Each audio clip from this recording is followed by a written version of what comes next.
RG3, Robert Griffin III, looking clean as a chitlin on Juneteenth. Trying to look clean like you. Hey, man, like I said, man, I just got this off last way, so we good. You paid. But I just want to ask you, just college football season. It's one of the most exciting college football seasons we've seen in a long time. Oh, yeah. Obviously, the shift has happened in various conferences, the Big 10, Big 12, SEC. What conference has impressed you or that is going to be one of those conferences that you're going to say, hey, there's going to be, with this 12-team playoff, there could be easily 4 teams in this playoff? Yeah, I mean, listen, I don't ever hold any biases. So I know I played in the Big 12. I went to Baylor. But when you look at this college football season, you talk about the change. We've seen NIL changes. We've seen the transfer portal changes over the years. Now we got a 12-team playoff. I think the conference that everyone's going to be paying attention to is the Big 10. Whenever you get USC, UCLA, Oregon, Washington, all of them now playing on the East Coast, right? I think that's going to be an interesting dynamic. How do they adjust to the travel? How do they adjust to not playing in the climate that they normally play in on the West Coast?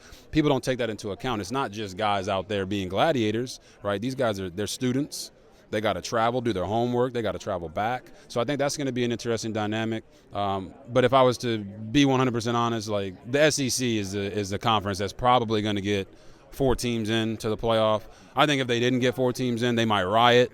So it is, in my experience calling college football, it is the conference that has the biggest bodies, the biggest, most dynamic athletes. But it doesn't mean that the other conferences cannot compete with the SEC. I find it's going to be a very interesting year. See how many teams beat up on each other, right? You got Oklahoma and Texas in the SEC now, going up against Bama and Auburn and A&M and Georgia. Like, it's going to who can manage to not lose more than 3 games and still get into the playoff? I think that's what's going to happen this year in college football. What quarterbacks are standing out to you this season, no matter what the conference is? Because I know we talk about Ohio State, we talk about Oregon, we talk about Georgia, we talk about Texas. There are a lot of in other schools, obviously. What quarterbacks stand out to RG3 and say, okay, I'm circling that guy. That's on my watch list? Yeah, you just mentioned a bunch of them, so I'll go through them. You got Quinn Ewers at Texas coming back, trying to go into the SEC with a new band of receivers, new running backs. They just lost one of their best running backs. So that can be a tough situation, but he's one of the best quarterbacks in the country. Carson Beck at Georgia, right? Big, physical, big arm kid. Is going to have a great defense once again and a lot of talent around him as well. You talk about Dylan Gabriel at Oregon, But I think the guy that I have circled to say, I just want to see this guy's development is Jalen Milroe at Alabama. And the reason I say that is because Kalen DeBoer is a guy that I would play for. I've called multiple games for Kalen DeBoer at Washington. His players will run through a wall for him.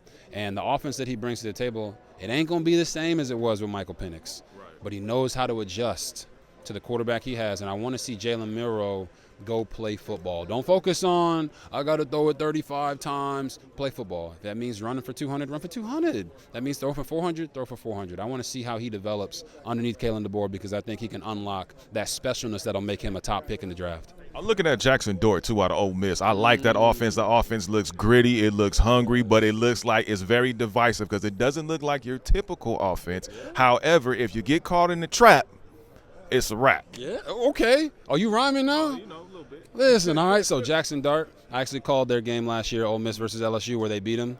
Very high-scoring game. I would say people are sleeping on Jackson Dart just a little bit.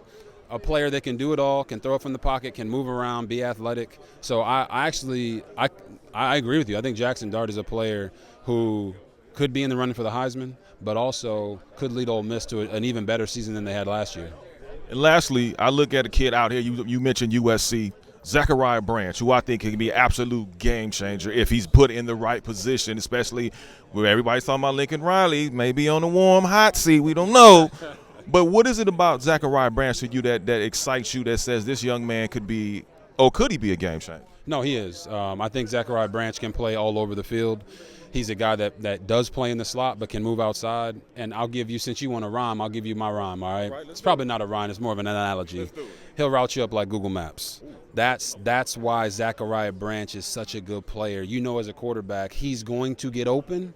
And I like Eminem over there too, okay? Miller Moss.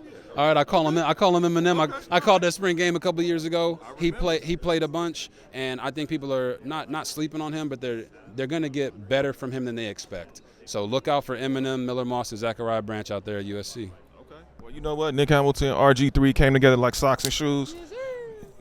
Pink and pink.